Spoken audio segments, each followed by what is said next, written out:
Welcome to another episode of Nacoa's Lunchtime Lives, a series of live interviews where I interview people that have advocated for COAs and Nacoa alike. These interviews often go out live across one of our social media platforms, and in this interview, I interview Alex Walker. This is quite an emotional journey that we go on with Alex. Alex recently did the foundation training to become a Nacoa volunteer, and has been a prominent force in the work that we've been doing since before she even did the training.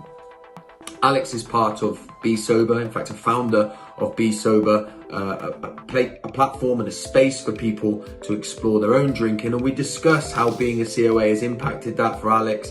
Alex looks at the impacts of herself being a parent and the impacts that her childhood had and how it can sometimes get passed on through generations. It's a really powerful interview actually, where we really go deep into some of Alex's story and her journey and look at some of the ways that it impacts our life in general.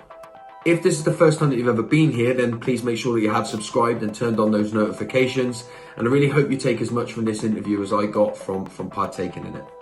There you go. Hi, Josh. How you doing? Yeah, I'm good, thank you. Are you? I'm all right. I'm good.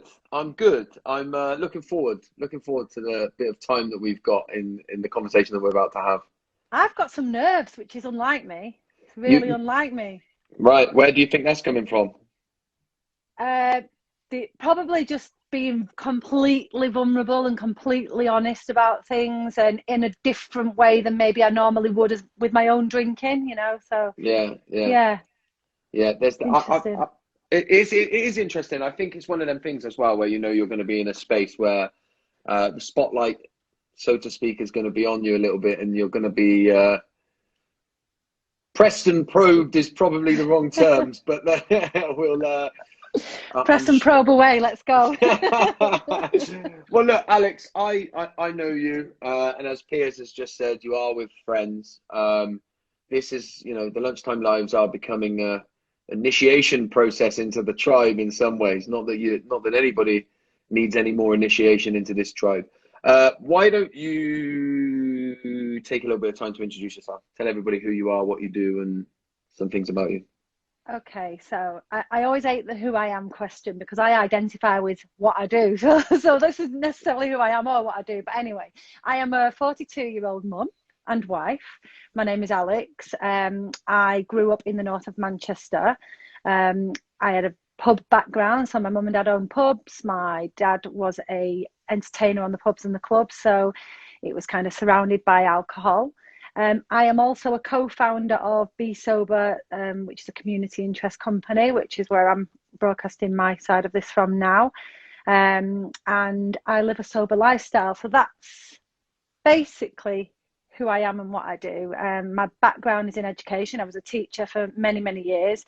Coming to realise from the Nacoa training, that is because I want to help and fix everybody. But yeah, I've come out of that now, and I'm actually a coach full time. Okay. So good. Nice broad overview of the things that you do.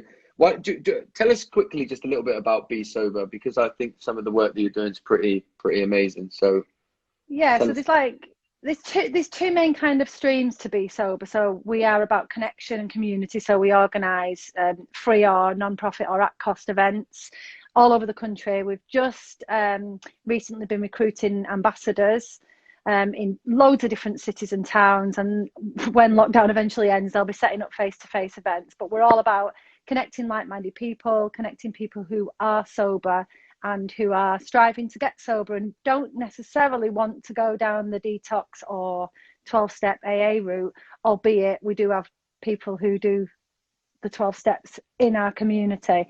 But we've tried to kind of modernize that a little bit.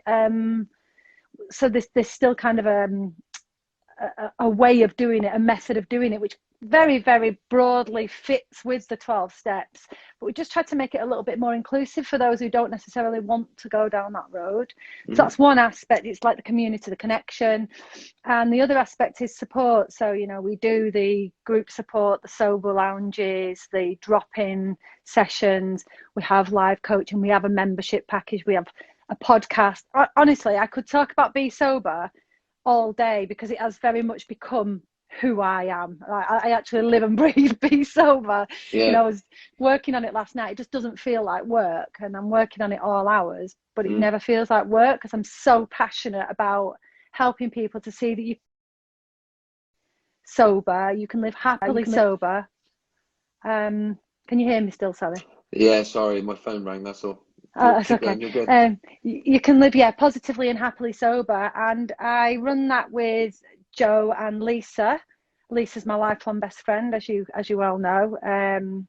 And yeah, we run this fantastic community that welcomes anybody and everybody who's trying to get sober. That's basically it. Yeah, and I think that's why it comes across when you talk about it, it comes across so attractive, is because it's very obvious that you live and breathe it, right? And it's not something that, it's not like a product that you're trying to sell, it's something that you do. And it's a very needed space, I think, in particularly for like the whole sober, curious kind of demographic, the people that think, you know, I want to give this a go, or I want to try and live sober, but don't necessarily feel like they need any other routes. I think it's a very needed space.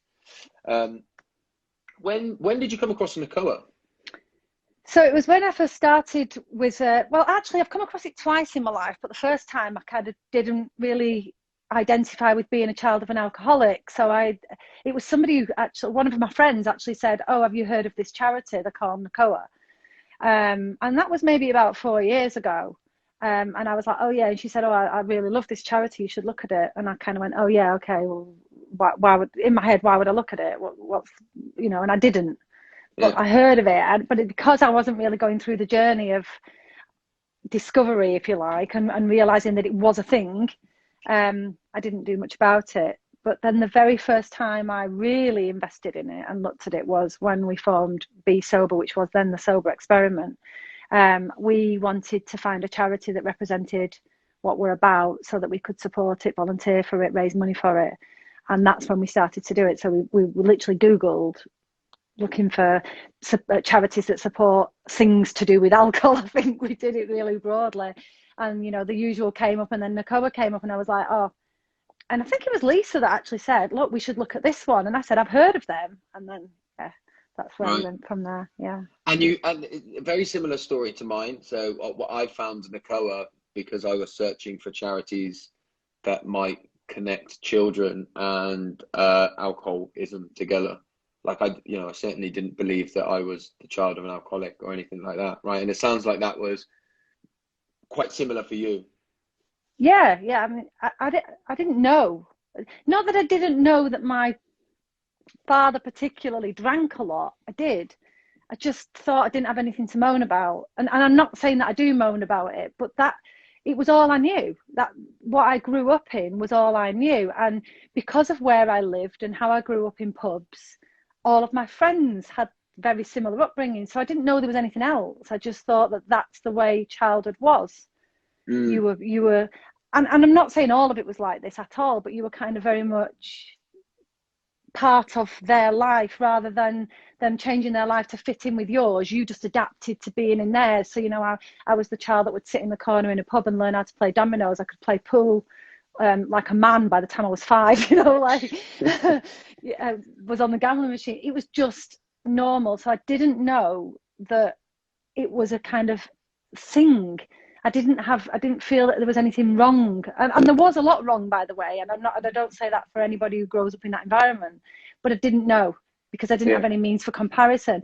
I guess when I look sideways enough, certainly now retrospectively, if I look back, it's very obvious I had a different childhood. You know, I'd go to friends' houses and think they were weird because they were sat having tea together. And, and, you know, like I remember once going to a girl's house, knocking on the door, and they had party hats on.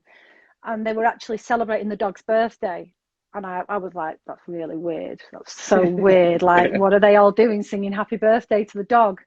It's the kind of thing I do now, by the way. But it was weird to have that dynamic with your children, to do things that your children would enjoy. I fitted very much in with what they enjoyed rather than them doing the other way. And I say them because my mum very much lived the lifestyle my dad lived. Otherwise, they wouldn't have had a relationship.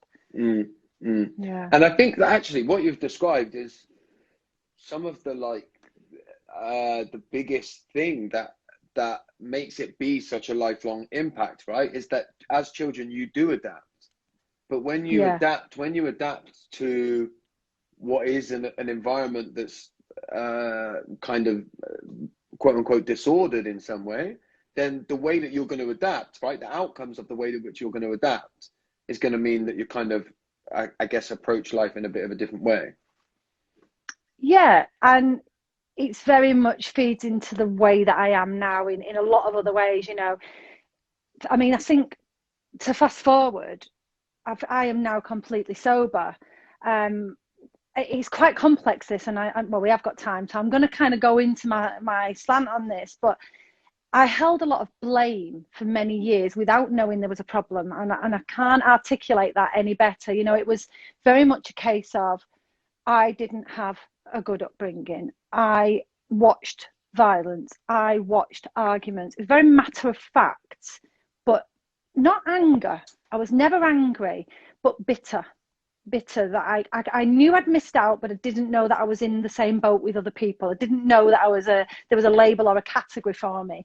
I just thought I'd had it tough, but not bad enough as some other people.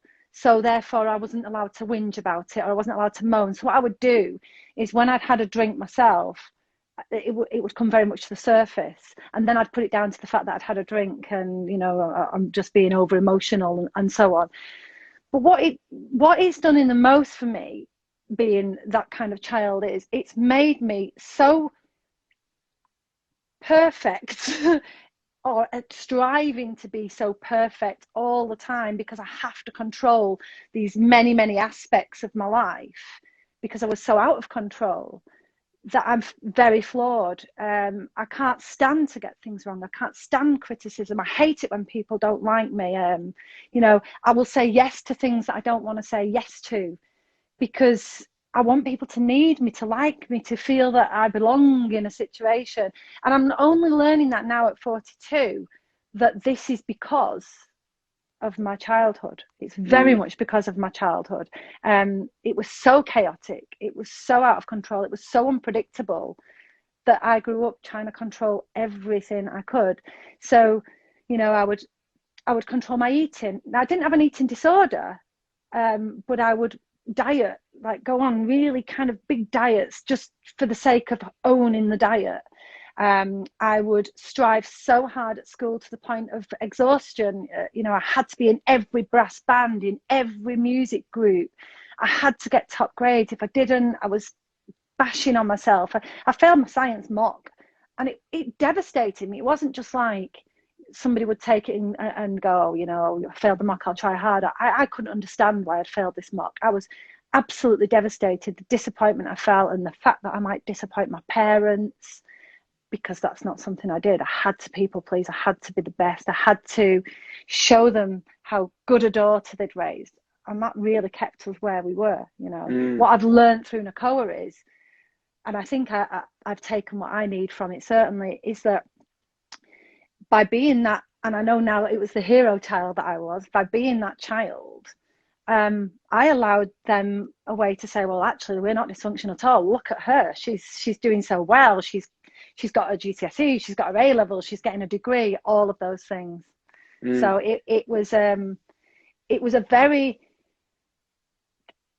became the point I would get serious anxiety over anything I couldn't control. Anything I couldn't control. And that led me to be worrying. I was very jealous. I was a controlling wife, controlling partner. It absorbed me, keeping things in order because of the chaos. Yeah, and all of that kind of ways in which you've tried to find control, when you tell me them in that context, they make complete sense, right? They actually sort of make sense. It makes sense that in that environment that you existed in, you would react to it in that way.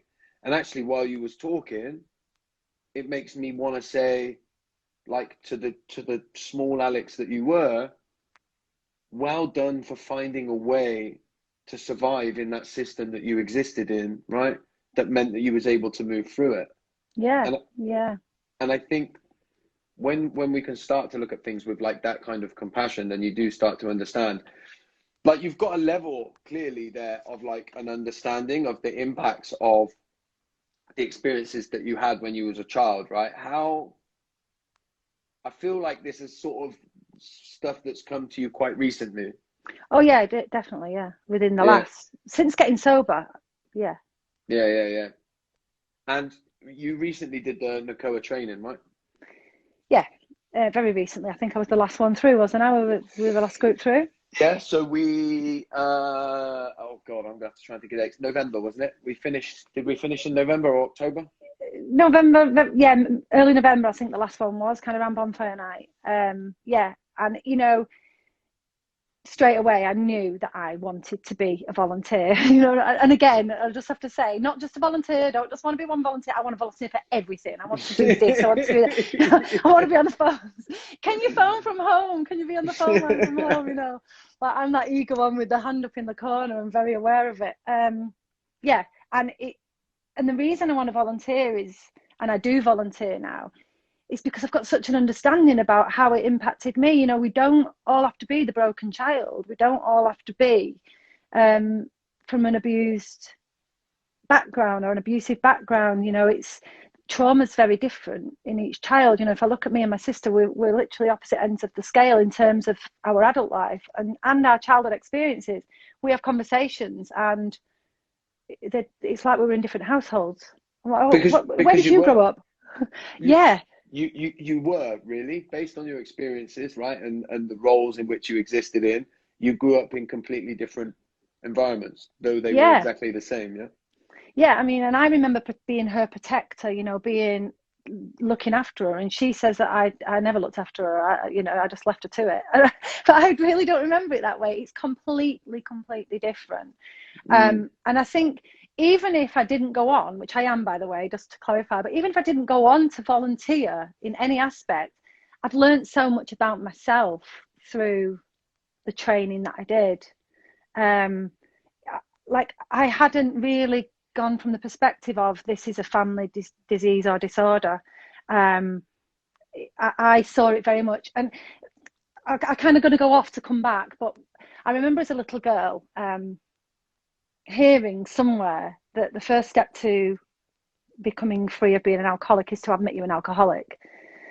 And I remember pressing my dad after one of the occasions, and it certainly turned into a fight or an argument.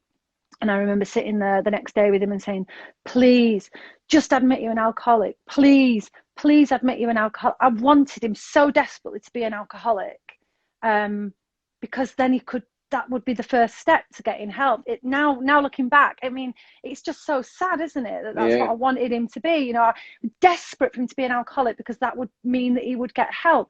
And I remember him admitting it and going, yeah, I'm an alcoholic. And then me thinking, oh, he's not getting better. Why aren't things getting better? I really couldn't comprehend that that's what it meant. And I did a little bit of work on this very recently, and I've got a theory. I've got a theory that this is what happens. My dad's dad, my grandfather, who I didn't meet because he died before I was born, was also alcohol dependent or alcoholic. And he was very abusive to my grandma, and he was very abusive to my dad and his two brothers. He would be violent with the four of them. Now, my dad never laid a finger on us, ever on me and my sister. Him and my mum were a different thing, but never laid a finger on us. And I remember now him saying things like, I would never hit my kids, I would never hurt my kids. And that was what kept him stuck. That line alone was what kept him stuck, because he had his dad to compare himself to. He was an alcoholic. I couldn't be an alcoholic because I don't hurt my kids. That's what got me stuck. Well, my dad was an alcoholic. I'm not as bad as him. I don't fight. So it's what keeps us very much stuck, this stigma around the word alcoholic. We've always got somebody worse than us. We've always got somewhere to look and say, well, I'm not like them. I'm not like them. So I actually was looking, well, what's the definition of an alcoholic? Well, it's somebody who's addicted to the consumption of alcohol. So I was an alcoholic then. There's no stigma around that word. It's a stigma around the perception of the word that keeps us stuck. You know, we picture somebody on the park bench pouring vodka on the cornflakes, whatever our image is. Well, we're not that bad, so we're not an alcoholic. And that's very much how you get stuck. And I think for me, the biggest self-discovery has not only been realising what I was as a child of an alcoholic, but realising how I've impacted my own children with my drinking. I was a weekend drinker, I was a binge drinker. Was I dependent on alcohol? Absolutely.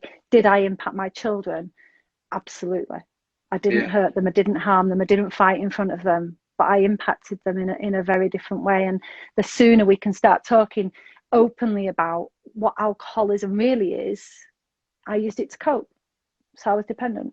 The sooner we can start to help more children, I think, and more adults. And listen, I make you so right. I think on the word alcoholic, there's a lot of like in the kind of professional, quote unquote, professional space, where they think if we get rid of the word alcoholic, everything will be fine, and we'll introduce these new terms, and then everyone can sit themselves somewhere and it just doesn't work like that. We need open and honest conversations, people able to reflect in the way that you just did. I did the same thing.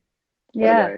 I thought I couldn't be bad because I never laid a finger on my now ex-wife or my kids. Yeah.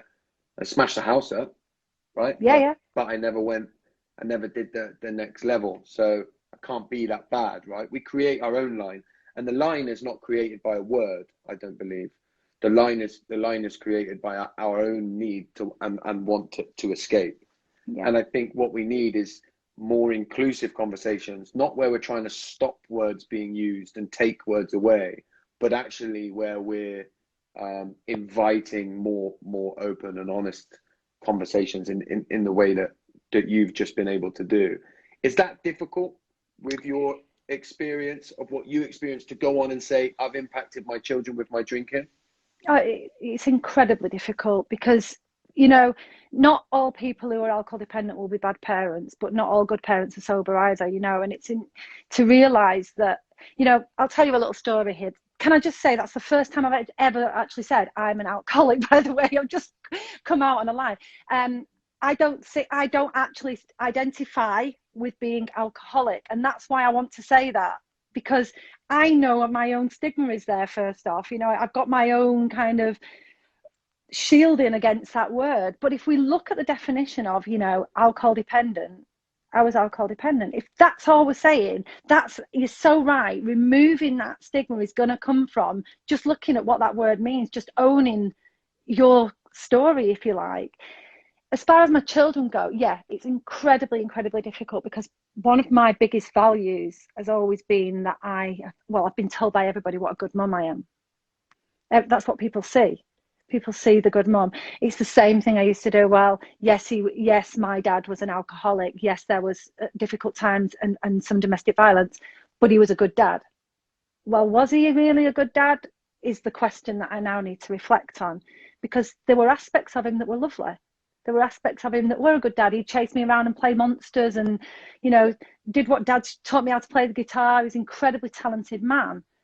But does a good dad leave home at 12 p.m. and come home at 11 p.m. and then fight with the mum and watch the children crying on the side of the hallway? Or is that alcohol and you can't help it? And that's where you've got to reflect, really. So for me, I look back on the things that I used to kind of wear as a bit of a label. I was the funny person, you know. I remember my daughter, she's now 13, and I went to a parents' evening when she was in maybe year 1. And, you know, they leave the books outside on the table, and I was flicking through the books, and one of them said, it was a little letter that she'd written in her phonetic writing, and it said, I ate sweets in my mummy's bedroom while she slept in her bed. That was her weekend news. And I took a photo of it and posted it on my Facebook at the time. Ha ha ha, look at this. I was obviously hungover. Ha ha, you know, made a bit of a joke of it. And then since I've got sober, I thought, oh my God, I did that. That little girl was sat there probably going, Mummy, can you get up? Can we play? And I'm going, no, have your Haribo. You know, like, I've got a hangover, have your Haribo. Does that mean I'm a bad mum? No. Does it mean that I didn't always get it right? You know, absolutely. And I think part of now the healing for me and my children has got to be that I have those conversations and say, you know what, I'm sorry. I'm sorry that I didn't do the things that I should have done, and I'm going to make up for it if I can. And I wish that my dad had the chance, really. He did get sober, but I was an adult, and that makes me very sad. I lost my childhood. I've made changes now for my children, and it's sad that I didn't do it sooner. But I've made those changes. It's incredibly difficult to look and think that you weren't what your children needed. And I don't like the saying, you know, be the parent that you wish you'd had, because I wish I'd had, you know, any form of parent. I can't physically or mentally conjure up that image, I need to be the parent my children need now, and that's all I can do. I can't go back and change it, but I can be there for them now and be a good mum. Yeah, and you can't sort of over attach with your own experience. If I was going to be the parent I needed when I was young for my children, right, I'd be scooping them up and taking them away from the world, right? Because that's kind of what I needed. But so I kind of understand that. I want to pick up on a couple of things that you said, because I think what you've just said there is like nothing short of incredible. By the way, I think what you're talking about is the contradictions and the realities of what it's like to grow up with a parent that drinks too much. Firstly, I think one of the biggest mistakes, and this is going to come on to why I think you are a good mum, which might make you feel awkward me saying, but one of the mistakes that is made is that as adults, we have sometimes the ability to run away from our emotions and sweep them under the carpet, and we try and do the same for our children. So, for example, lots of children of alcoholics often grow up. I lost my dad when I was 9. Everyone around me thought, protect Josh from the difficult parts of his dad, protect him from all the horrible stuff. Let's just remember the good man that he was. That meant completely avoiding lots of different emotions that I had and having to bury it. And that's why I grew up saying the same things that you said. My dad was a good man. Sometimes he drank too much. Sometimes, I just alluded to that. But I had all these emotions that I never got the chance to experience. And that was because the adults in my life, for whatever reason, didn't feel like they could go towards that space where I needed to go, which was to explore my full and true emotions of what I experienced when I was younger. I didn't need to hear that my mum and dad were doing their best. I knew that. I knew that more than anyone. I painted that picture more than anyone. I didn't need you to paint that picture. I had no choice but to say that they were doing their best. I needed somebody to say, you know what, sometimes their best wasn't good enough. That's not about blame or saying it's their fault. It's just about the admittance that sometimes their best wasn't what I needed as a child. I needed a safe and loving environment. So the very fact, and this is why I do a lot of what you've just said here, the very fact that you are open and honest and courageous enough with yourself to be able to admit that, then your child and your children won't get the apathy. It's the apathy that causes so much problem. Yeah. Your daughter now, will not have to grow up romanticizing you being in bed with a hangover and her eating Haribo in the way that you had to romanticize it yourself on Facebook at the time to deal with it. She will get to see that experience in its true light and have all of the real emotions that she should have felt as a person honored, right? And that's the difference. And that's why the way that you're talking is of such importance. Do you understand what I'm saying by that? Yeah, and you know, I think it's hard for parents to have these conversations. We get asked a lot about, you know, well, what do I do? What do I tell my children? I'm taking a break from alcohol. What if they think I'm an alcoholic? And it's hard at the beginning because you come a long way in a short space of time when you're sober. But personally, I have always told my children the truth, you know, because it helps them. I don't do it for me. I really don't do it for me. It's one of the few things I don't do for me, actually. But I say to them very honestly and very openly, you know what, I need to take a break from drinking. And for me, it started, we've had this conversation before. I honestly believe this happens to a lot of children of alcoholics, is that something big happens in their life later down the line. They crumble for whatever reason, and then they think, what's happened to me? I was so strong, I was so resilient, and you weren't strong or resilient, you were just burdened and holding yourself together. And then something broke me. I had a miscarriage. It absolutely broke me. I took to the drink like never before, and then realized I was getting into that loop, into that cycle of drinking too much. And the conversation that I had with my children at that point was, they knew I'd had a miscarriage, the older ones did, and I said to them, this is affecting my mind. I'm drinking too much and I'm getting angry with everything, so I'm going to stop drinking for a little while and just see if I feel better. And that's all I told them. But they have then been able to open up about their emotions. So maybe 6 or 7 months down the line, my son, who is now 15, at the time was about 13, recorded me a video and gave me the video. And on this video, it says, you know, we had a lovely holiday with you because you were sober, you did this with us, you did that. It was the most humbling thing I'd experienced that far of being a parent, just to know that, you know, they don't miss things. We think when we drink, you know, you think when you're drinking that they don't really know what's going on. They don't miss anything. They take it on, and actually they were blaming themselves. They were starting to blame themselves. That's what I've realised. Mm-hmm. It's incredibly difficult to speak to your children openly. But for me, it's been an absolutely vital step in my journey. And getting them to say, you know, we didn't like you when you were drunk, Mum.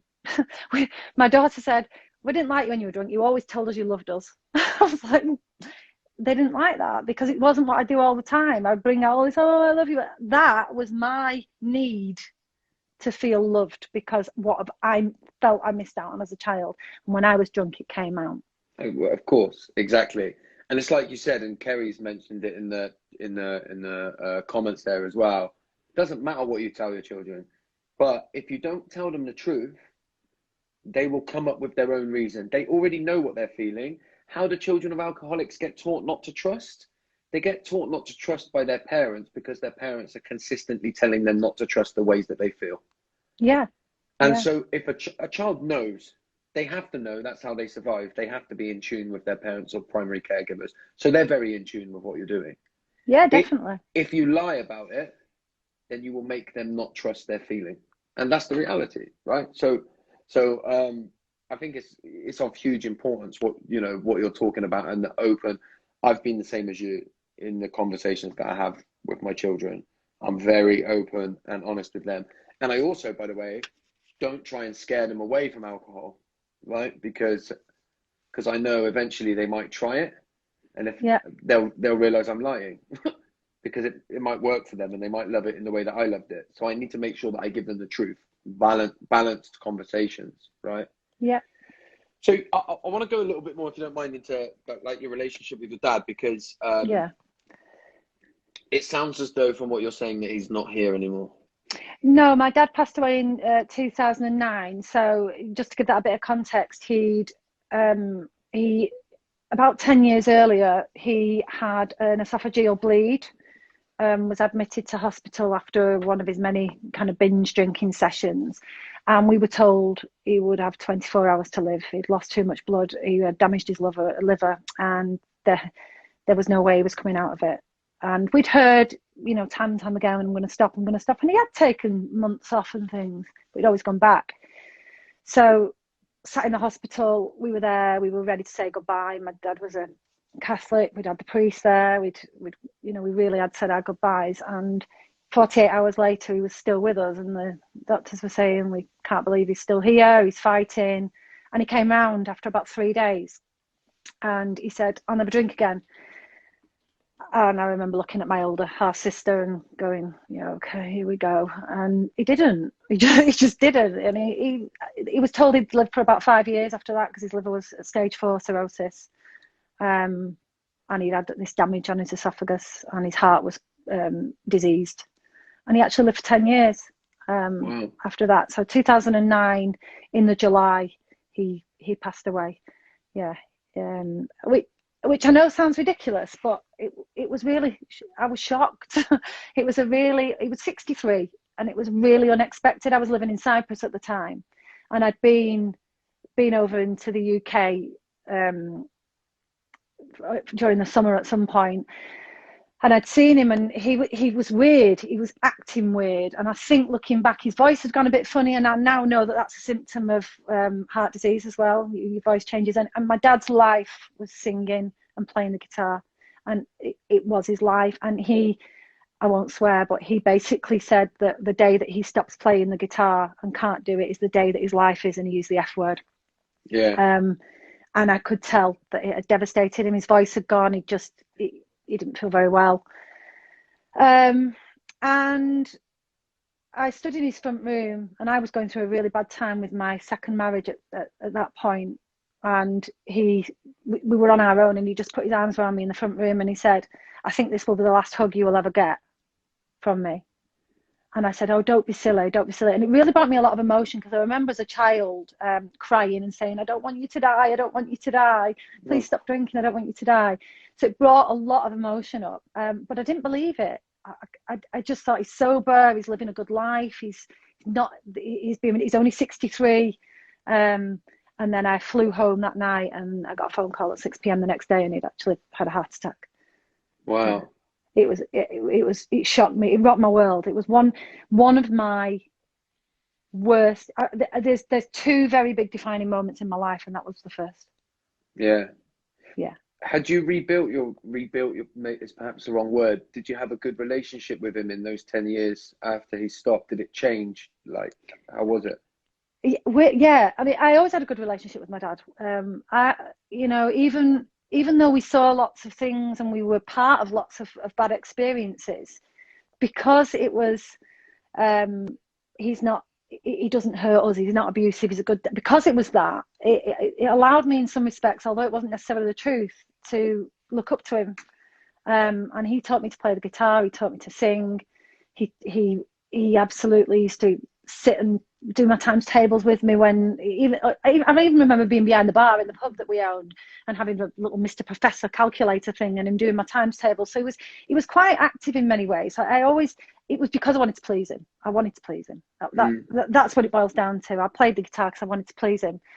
But around my mid-20s, I'd made this decision that I was never going to be like him. I'm never going to be like him. I'm not going to grow up to be like him. And I gave everything up that he'd taught me, everything. I wouldn't play the piano, I wouldn't play the guitar, I stopped singing, I wouldn't do anything that he'd kind of put on me, because that would make me like him. So there was kind of that rough patch, but certainly in the last 10 years, I found him difficult, because when he was sober, he became quite smart. He was very intuitive, he was very spiritual, and he was really obnoxious as well when he was sober. Like, he knew his mind and he was going after it, and he kind of insisted, you need to take these things back up, you need to start doing what you're talented at. And we clashed, massively clashed, but yeah, the relationship was good and it was strong. Did he get any support? Did he to get sober? He just stopped after that moment? He just stopped. My dad was incredibly strong-willed. When he said he was going to do something, when he actually wanted to do something, he would have done it, which is why we used to, plead with him, please stop drinking, because we knew, he said, I'm not smoking. He just put the cigarette out and that was it, never smoked again. We knew when he said he'd do it, he would do it. He'd say things like, I'm taking a month off and not touch a drink. And that's what kind of kept you in that illusion that he couldn't have been an alcoholic, because he could control it. That's what we thought. But no, he got no help or support whatsoever. The only thing was, we didn't take alcohol in the house for the first year. And then after that, he was absolutely fine. It was as if he'd never been addicted. He just stopped. Yeah. And you've got to remember, back then, I mean, he stopped kind of early 2000. There was nothing. There were no sober groups. There were no alcohol-free drinks as such. I think he used to have Caliber or something like that, what they called. Yeah. It wasn't like it is now. And he was considered a real big outcast, like his mates. Oh, there's that poor alcoholic that can't drink anymore. Yeah, and I think that's why the space that you've got with Be Sober and things like that, they are so important, because they're and by the way, they're so new. I mean, I only got sober 9 years ago, and there was nothing like it when I got sober. I was, like you said, the poor bloke who's had to quit drinking, right? And has to have a Coke when he goes in the pub, right? So, I think it's really important. And one of the things that you've just described over when you talked about the relationship that you had with him, and not everyone, by the way, just to sort of, for people that might be watching, not everybody has an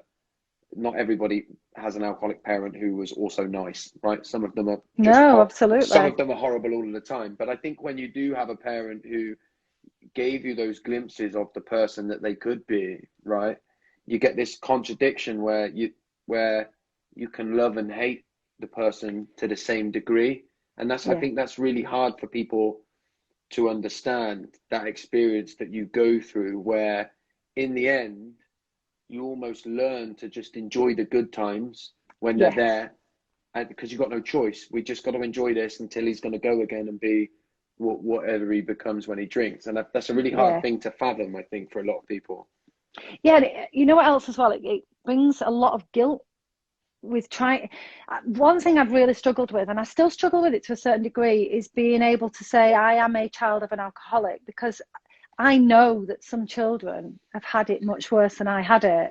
And that's that kind of thing I was talking about, where you almost stay stuck in looking around and thinking, well, it's not that bad, just be quiet, you've nothing to go on about, so to speak. There were times in my household that I shouldn't have been growing up in that household. Absolutely there were. You know, I mean, maybe I didn't get hurt, maybe I could see this wonderful man a lot of the time, but it was very scary. I didn't like to have friends staying over. No way. You know, embarrassing moments with the neighbours, banging on the wall saying, tell your mum and dad to shut up, banging, and then having to get on the school bus with them the next day, or trying to wake your mum and dad up for the bus fare to get to school. There were a lot of things that shouldn't have happened.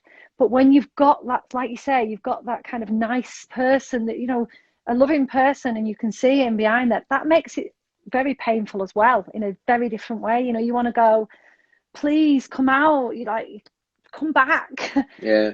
It's torturous. It's absolutely torturous. That's the way that I would say it. You know, you can see that there's somebody ruining their own life and wasting away behind this substance, and it's tragic. It's such a waste. And that's where a lot of my I'm never going to grow up to be like that came from. Yeah.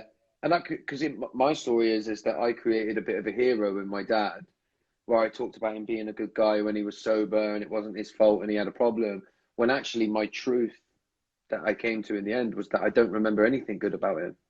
Now, that's not to say that it didn't exist. I just don't remember that. And so I had to really get at peace with that. And that was really hard. I just want to read this, by the way.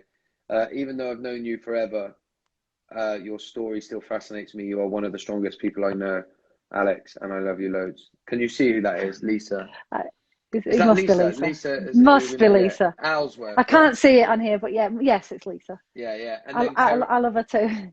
Yeah, she's top lady, by the way. I just wasn't sure if it was that Lisa. And then Kerry said it took her 10 years to remember the good times and separate mum from the alcohol. And I think that's, you know, I think it's like that kind of jewel that we all have as children of alcoholics is quite difficult. You know, that's why I always, before I say anything, is make sure that I'm inclusive for the people who don't have a good parent, right? Because some people just had parents. My opinion is horrible people exist, and some of them happen to be parents who are also alcoholics, right? And I think that's like a really important part. But like the other side of it is those contradictions that exist, where we're sort of given the person that we want to love, and then we have it snatched away from us so often as well. It's taken me a long time to not feel bitter, by the way, a long time. And I think I very much relate to what Kerry's just said. This kind of looking back fondly, and I don't think I don't think it's fading effect bias or romanticizing it. I believe I'm through that phase. I just don't think I found balance. I think I found balance and acceptance that, you know, this is the child that I had. That's what I was given. There's also a level of comfort comes from the fact that now I understand alcohol addiction so much because of my own dependency, and I can own that dependency and say, you know what, I was like my dad. I did become dependent on alcohol, but I know why I did it. I know that the reason that I became dependent on alcohol was to numb the pain that I'd felt about my childhood and to numb the pain that I'd felt about my miscarriages. It was absolutely just to black it out and not feel it. Therefore, I can now understand that's what my dad was doing. You know, when I look at his childhood, which was worse than mine, by the way. Yeah. There is no wonder. And I'm not excusing him. I'm not excusing it at all. But there is no wonder that he struggled to be that parent that I had a glimpse of every now and again. Yeah. Because he was stuck and he was addicted. And if we just call a spade, it's a chemical, it's addictive. And you know, I very much believe that anyone can become dependent on alcohol. Some of us are more predisposed because of our genetics, but anybody drinking enough can become reliant on it. And I feel very sorry for him. I do. I feel not pity, but I feel sad. I feel sad that he didn't have the chance to be the parent he could have been. Very sad. Yeah. And that comes from, I always say that about my dad. You know, he had a terrible childhood, terrible, and I think I have an understanding of that, and I have an understanding of how and why he got to where he was. And like you said, I have lots of compassion for him, particularly having gone on to be very much like him in a number of different ways, and I'm aware of the pain and the hurt that it caused me in my life. See, and both can coexist. And Yeah, actually, what we try to do, and I think this is what we get wrong often as people, is we go with that line that we've just talked about, having compassion, understanding why, you know, he was like he was, seeing it for what it is, recognizing the difficulties he had. And we try and we say, if we notice all of that, then it will get rid of the pain. And actually, for me, what I've found to be true is that the pain to some varying degree will always exist because of what I experienced. And it exists at the same time as all of that understanding. I have that understanding, and sometimes I still feel sad, you know, particularly in moments that I have with my own children, you know, and it makes you self-reflect in that way. yeah, and obviously because I was diagnosed with an anxiety disorder a couple of years back, and now, yes, I understand where that anxiety came from, but I still don't have it right. I understand how to control it. I understand the techniques I can use, but still I get that same fear that I used to get as a child when certain things happen. It's very much part of my chemistry, if you like now. You know, if my husband goes in a bit of a mood, and he is moody, I don't know if he's watching, I hope not, but anyway, if he goes into a mood, it's my fault. What have I done? What can I do to make it better? My instinct is to fix it, make it nice, look around, fix, you know. So very much I can have compassion for it, but it has still affected me. It's still hurt me. It's still impacted who I am as an adult. And to a certain extent, without, and I don't mean blame as in the typical I blame him, you know, but it was the fault of growing up in that environment that I am the way I am. Yeah. And it's that level that you've got there that you're able to talk about it, where you see, you know, why that behavior in you exists. You know, Yeah. how quickly I fall into becoming a defenseless child, right? And I react to the world as if I'm a defenseless child rather than recognizing now that I am an adult. So I understand. And that's why this stuff plays out so much, right? Because it plays out in our adult lives, and it's such a big part of our childhood, you know, and shapes who we are. And a lot of people resonate in Kim saying as well that she does the same, panic when people are moody or try and fix. Yeah, of course, as children we made it our fault, right? Well, how can I make this better? Yeah, you know what, like other people's feelings become our responsibility and we abandon ourselves. Incredible survival technique in the environment that we existed in when we were younger. Not so great in as fully evolved and grown up adults, right? Making our way in this world. You know, that's the difference. I just want to, because we've got 10 minutes, maybe a little bit less, I just want to invite anyone to ask questions that are in here. While I'm inviting them to ask questions, I will ask you another one. The question I ask a lot of people is, if you could go back and speak to Alex, the child, what would you say to her? God, that's a hard question, you know. There's so many things. I think the message that has to come out is it's not your fault. It is not your fault, and no matter what you do, you will never fix it. You cannot fix it for them. You can be fully responsible when you grow up for your own repair and doing the work. And in fact, no one else is going to do that for you. So 100% you have to take responsibility for fixing yourself.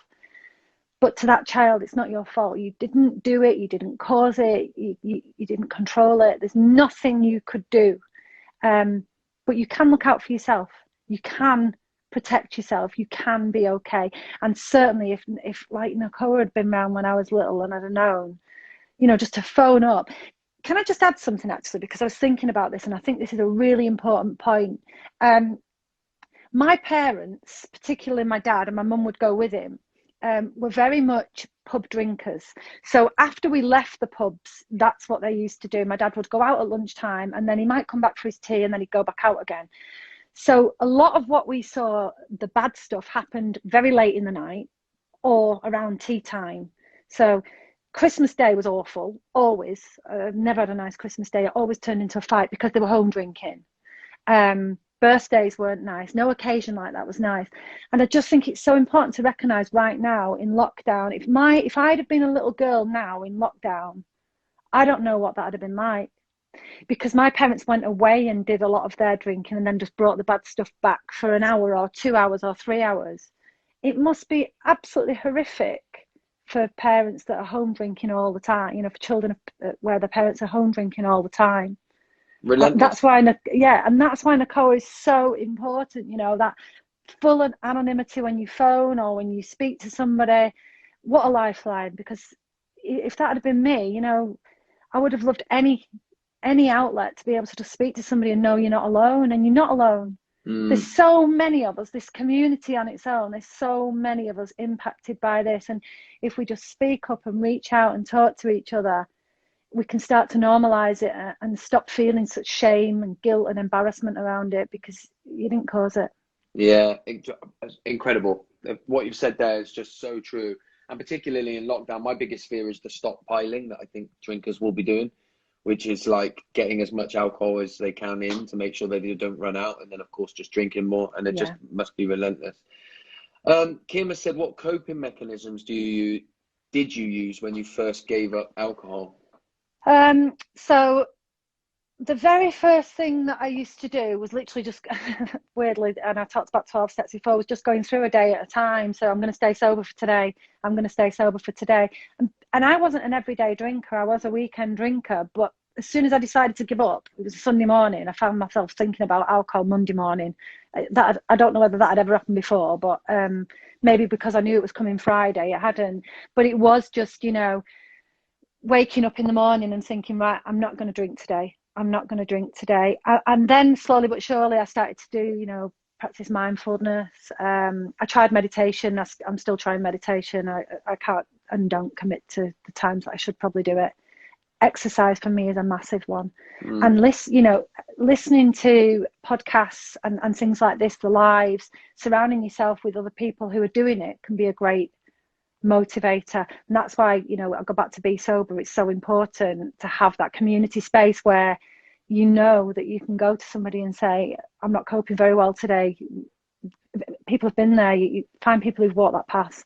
Yeah, to get the people around you. Hillary, our CEO, said, so many experiences. Likewise, my dad had a horrific childhood. Realizing I could not have changed that for him helped me to forgive myself. Love and huge thanks for today.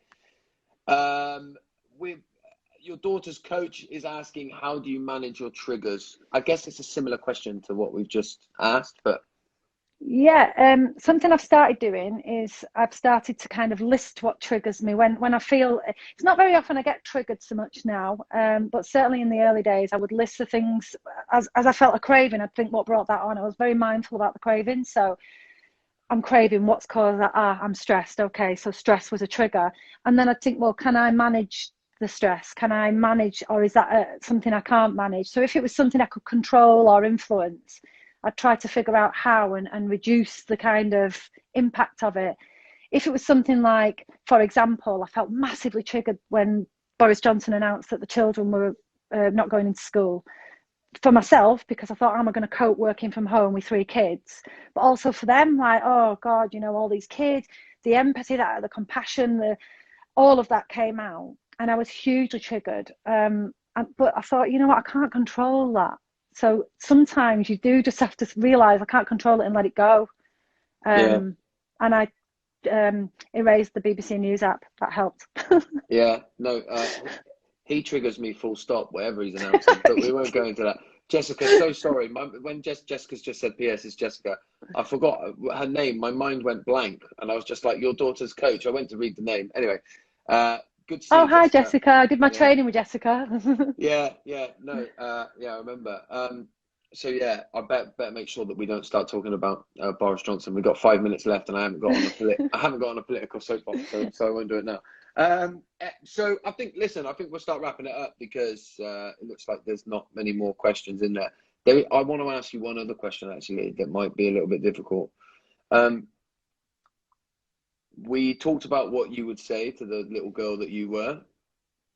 If you showed up as yourself, who you are today, and who you are as a loving, nurturing adult, what do you think the child Alex would say to you?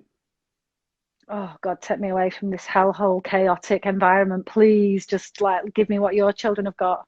Because genuinely, I'm not perfect. You know, I'll go back to that, and I'm not. You know, I get it wrong some days. But my God, I've got the introspection and so on to know it. You know, I screeched at my son yesterday for something, and it was really like ridiculous. I think he dropped a glass. You know, anyone can drop a glass, and I was like, you've dropped the glass, you've smashed the glass, and then I thought, where's that coming from? You know, it took a while. And I went to his bedroom door and I said, I'm really sorry, I shouldn't have shouted at you like that. You dropped a glass. It's really not a big deal. Please forgive me. Yeah. I wish, yeah, that's what I needed. I needed someone to say, I'm sorry you saw that. I'm sorry you heard that. Yeah. And show you what it is to be a human, to show that we can make mistakes, but we can, you know, we can still come back to one another after. Yeah. And I really, you know, I do know one day my children will probably try alcohol, but I do know one thing, and that is I've broken that toxic cycle of damage.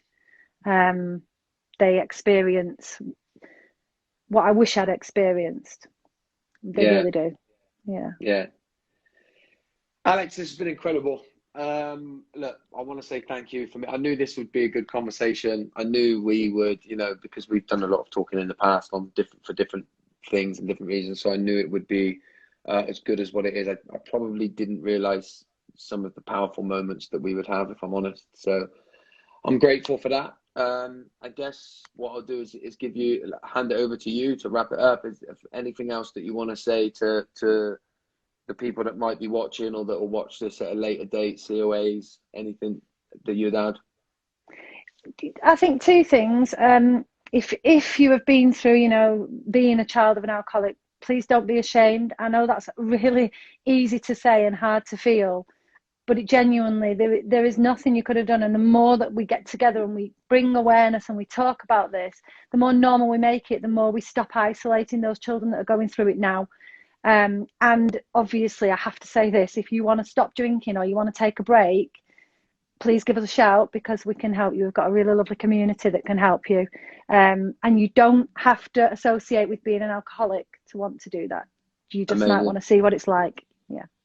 Amazing. Alex, thank you from the bottom of my heart very much. As you know, this will go on the Nacoa grid now, and then we'll be on YouTube in due course. So thank you very much for your time. And thanks for having me.